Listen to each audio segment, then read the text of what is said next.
So it's cool. It's cool.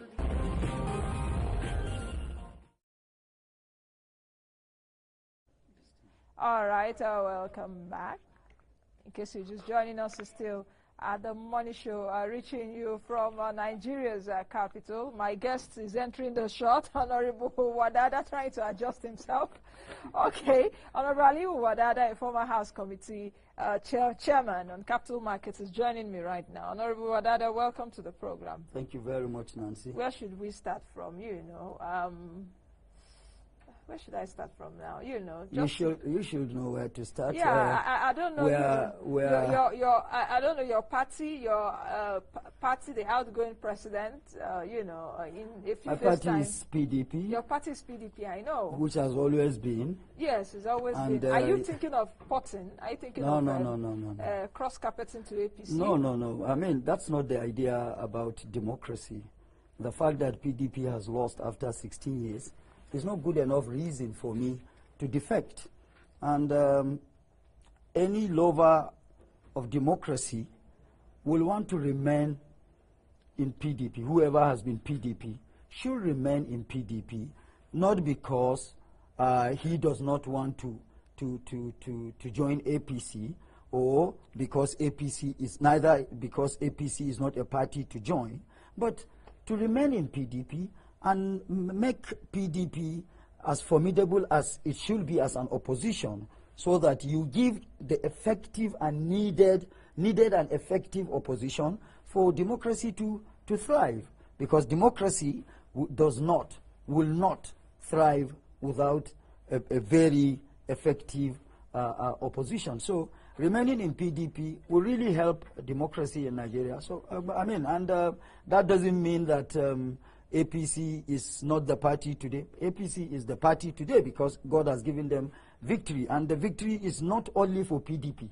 The victory is for Nigeria and Nigerians, because APC that is coming in will be administering the affairs of Nigeria for the betterment of Nigeria, just like PDP had done for 16 years. Some people may disagree with you that if the PDP has made indeed Nigeria better, or Nigeria's economy better, perhaps they wouldn't have lost at the center lost a few of the states. There is no perfect situation anywhere. We shouldn't forget so soon. Yes, even the APC that is coming in will have its own weaknesses by the time it starts.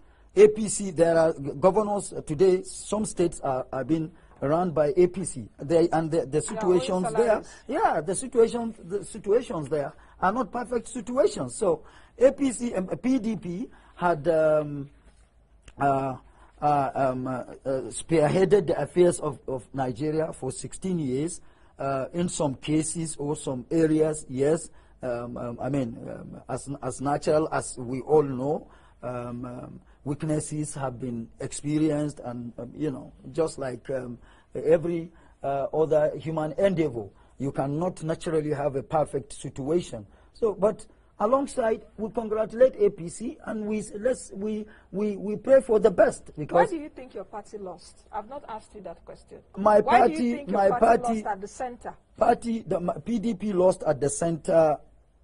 To be honest with you, because Nigerians wanted change for reasons that are very obvious. Economic downturn, which of course has affected the policies and implementation of the government of the day, and insecurity, which is a global phenomenon that is not only confined to Nigeria. And so those reasons really pushed or ignited, so to say, compelled, if I may use that word, because Nigerians have always loved PDP. Are you sure? Why would you say Nigerians have always loved PDP? If Nigerians they would have expressed their love by voting President Jonathan again. Understand what I'm saying, what I'm talking about. Yes. Nigerians had always loved PDP. If not, how could PDP been in power for 16 years? Perhaps that's the illusion that the PDP is is on, because Nobody perhaps was- there was no credible nobody was under- opposition at that time. No, And there the has always been opposition. perhaps the merger of those political Don't parties tell me. also helped. Don't tell me the presence of President-elect General. I will call him General because he has not yet been sworn in. He said from 29 29 we should he call should him be Muhammadu Buhari. Buhari. The presence and activities of General Muhammadu Buhari within the political terrain of Nigeria from 1999 Till now. it has always been felt. So opposition has always been there. The only difference is this time around the opposition got stronger because of the marriage. That is what I said, that perhaps PDP was in that illusion because opposition was not as strong as it became this year. But And President PDP Goodluck will say, Jonathan "Oh, we are the himself, biggest party." President Goodluck Jonathan himself said it before the elections that it will not be business as usual. The 2015 elections will definitely be different. And nobody in PDP was under any illusion. Nobody was under any illusion. Everybody knew. Illusion that you would win again, and it will just come Naturally, even Abga. effortlessly. If Abga had a presidential candidate, Abga would have thought nobody will go into election with the feeling that he or she is going to lose. So PDP, yes, and after all, we are in government. It's not that we don't have anything good to show, regardless of the weaknesses. Tell me what are the good things PDP or the outgoing government should show? Since, of course, it's your party. And when you were an honorable member in the Federal House of Representatives, you were very influential. You were the pioneer chairman of House Committee on Capital Markets. That was some years ago. Tell me what are the gains of the outgoing government? Of course, in as much as you would say that they had weaknesses here and there, perhaps are there good things to talk about? Are the outgoing government or PDP? we are talking PDP in general. Give me the gains of the outgoing government, not the PDP generally. The gains of the outgoing government, Because I think I had cause in one of my appearances here to say that if nothing, the unbundling of the power sector is a step to achieving the most desired set objective in Nigeria. Because today, in 21st century, there is virtually nothing you will be able to achieve without power. And we know that bureaucracy and so many other bottlenecks which have been within the administration of the power sector had always posed, or has over the years posed, very serious challenge and hindrances to achieving government policies as far as power sector is concerned. So the unbundling it is, without mincing words, is a milestone and an achievement by the PDP administration or President Goodluck Jonathan's administration that credit should be given to. And again, have you seen the gains of that unbundling? I know that some people. Of course, it's not a gain that will be seen or taken or benefited immediately, but the thing is that it's the right step at the right direction. Nigerians want to see electricity. How many hours of electricity do you have in a day in your house? The situation is so extremely bad, really and truly.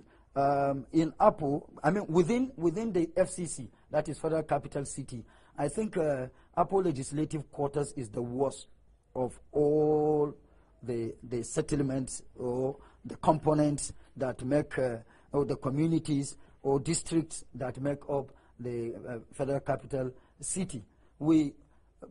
I came back from Lagos yesterday, and from the time I got back up till the time I left my house, there has been no light, you know. So, but that is not to say the unbundling is not a credit. It is, of course, a credit to Goodluck Jonathan's administration. In the transport sector, though there have been issues here and there, but it is one thing. It is better to take a decision. In this case, it is better to conceptualize a policy and start to implement it. Of course, the fullest gains may not be gotten within the shortest period of expectation. Just like General Muhammadu Buhari said, that Nigerians should not expect miracles, because really and truly, some Nigerians are of the illusion. Yes, I think I would be right to say illusion, that as soon as General Muhammadu Buhari comes to power, into office, assumes office, all the problems of Nigeria will be solved. It is not possible. We'll come back to that in a short while. For those watching us and you want to send your comments, please do that right about now. Go to Twitter, find me at Nancy Lo, follow me and send your comments as regarding what we're looking at today, this morning. Honorable Aliyu Wadada is joining me, former House Committee Chairman on Capital Markets. We will now start talking about the challenges for the incoming government. You've of course said that your PDP outgoing government has done pretty well in a few things, though you said that they do have challenges. Naturally. But now let's take a look at the incoming government in a few days' time. They did campaign on the mantra of change. Some will say changing, because I had different versions of it. Oh, changing. Say Buhari, say changing, and all of that. The APC is going to be coming in a few days' time. What are your expectations? They said a lot of things. Their policy direction will be unveiled today in Abuja. I guess as a politician you would have heard that, because I know you should also have friends across board. No, come on. Yeah, come on.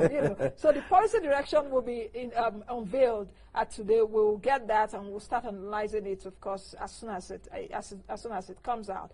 But when the APC was campaigning, it campaigned on a lot of things. The economy will be revived, a lot of things, education perhaps may be free for all if possible, and all of that. Social welfare, they ran on the welfareist platform. Tell me what your views are. Dispassionately. If you can take off your PDP hat for a while, I would appreciate that. My PDP hat will never be taken off, and I will be as realistic, objective and realistic as possible. The APC is not a Ghanaian party, neither is it a Cameroonian party. It's a Nigerian party, and let me say loud and clear that I was privileged to be a member of the group that actually made, to a very reasonable extent, this marriage that led to the revolution we are experiencing today in Nigeria. I was a member, and not only an ordinary member, I was an executive member of PDP2. I was the National Financial Secretary of PDP2, and PDP2 made it possible. So it is all about Nigeria. Politics is segmented. It's naturally supposed to be segmented. Politics before elections, politics during campaigns, and politics after elections. We are now talking politics after elections. So, well, APC, just like PDP and all other political parties, went to the electorates with a bundle of promises and what have you. And I wouldn't want to be pessimistic here on the promises of APC, but I will want to look at some of the promises as realistic as possible. If you say social welfare, or you talk employment, which is one of the fundamental problems we have, because we have an army of youths all over the country that are jobless.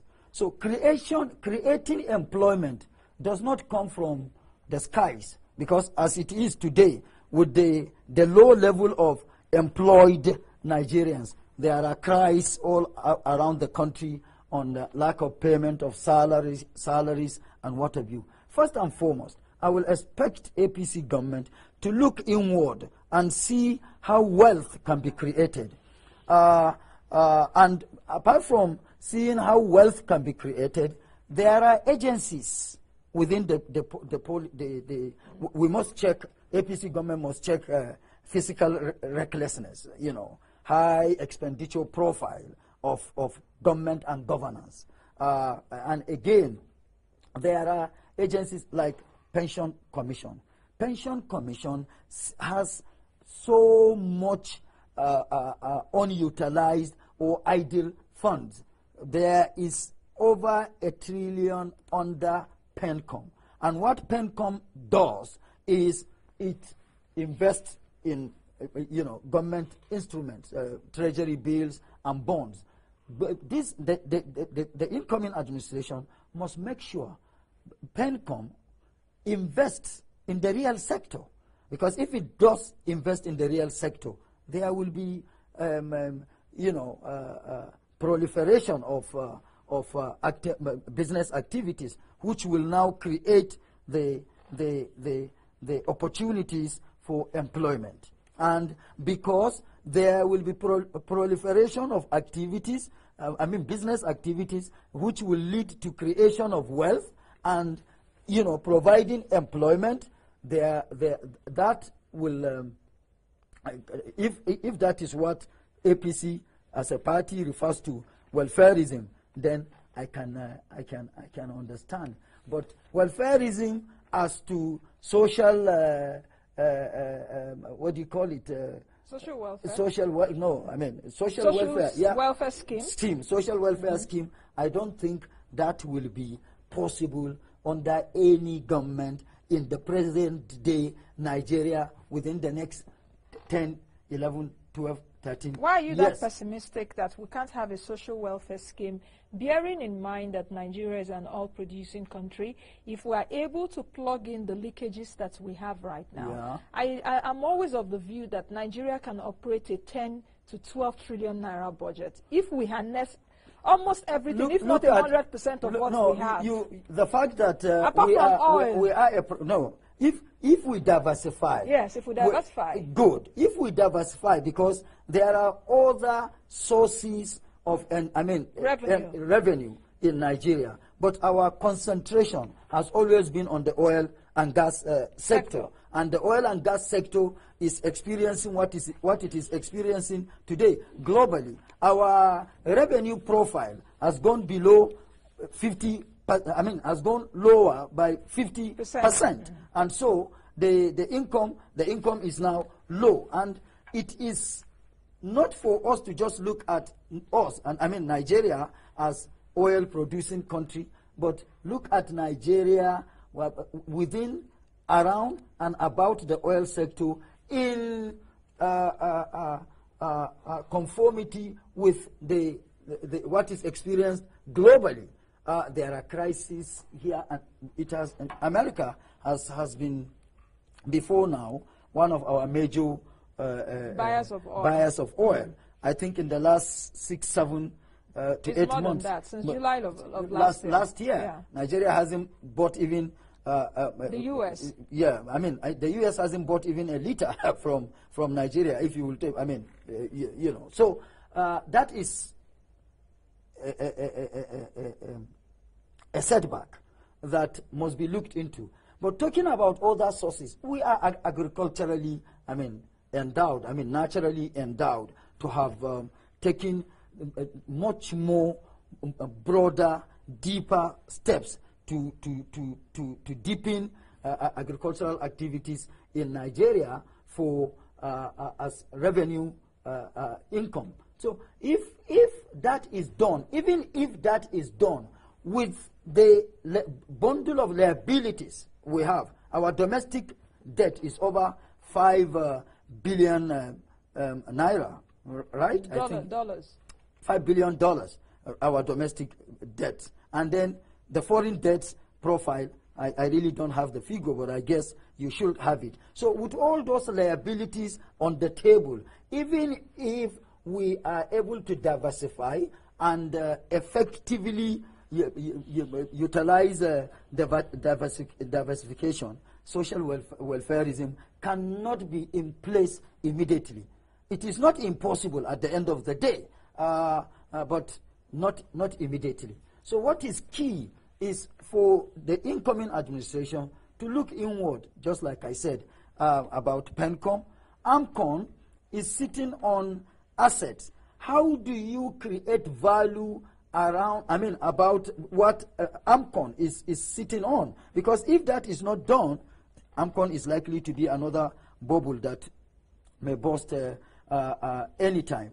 And since privatization is still taking place, is an ongoing process, the capital market, the stock market, has to be deepened. And how do you deepen it? There is a major advantage that Nigeria has as far as deepening and growing the Nigerian capital market is concerned that we are still not looking at.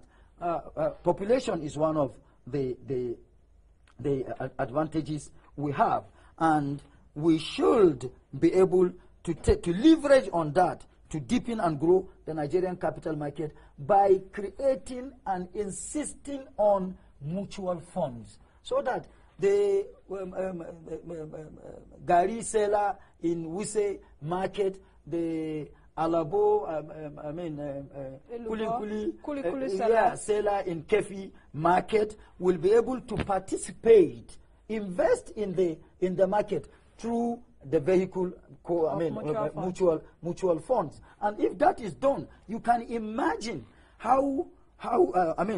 what that will do to wealth creation and the capital base of the market. So when things like this are looked into by the incoming administration, nothing will be impossible. Do you think that Muhammadu Buhari will be friendly to the Nigerian capital market? Would it be friendly to the Nigerian market?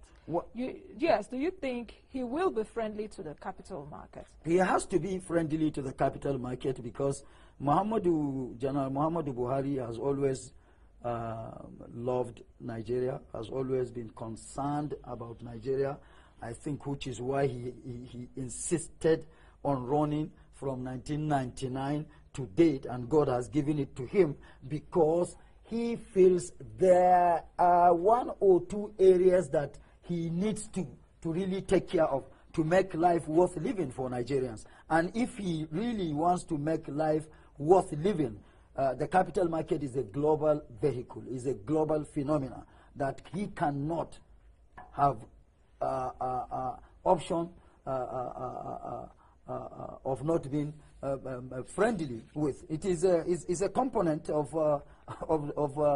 the Nigerian economy. So he will be friendly with the Nigerian capital market. But why are you asking, or are you doubtful of, or do you have anything that informs your question? No, I am asking. Why you have asked? I am asking because you know that some governments, of course, even when you were in the House, we've always campaigned. We've always canvassed that whatever government was on board at that point should look at the Nigerian capital market as a vehicle, for economic development and economic diversification. Yeah. Some presidents, even in the past, did not do that. You can agree with me. I think President Yar'Adua visited the exchange before he died. President Jonathan has also visited. I'm asking because I'm concerned. You understand what I mean? For example, we have multinationals in the country that are not listed on the Nigerian capital market, but are listed in their countries. Yeah. So why can't it be done here? That's why those are part of the things. If you remember, Nancy, in my days as the chairman of the House Committee on Capital Market, we said that we were going to amend our law to ensure that companies that had gotten to a particular level of turnover and particular level of personnel should, of course, be listed and quoted.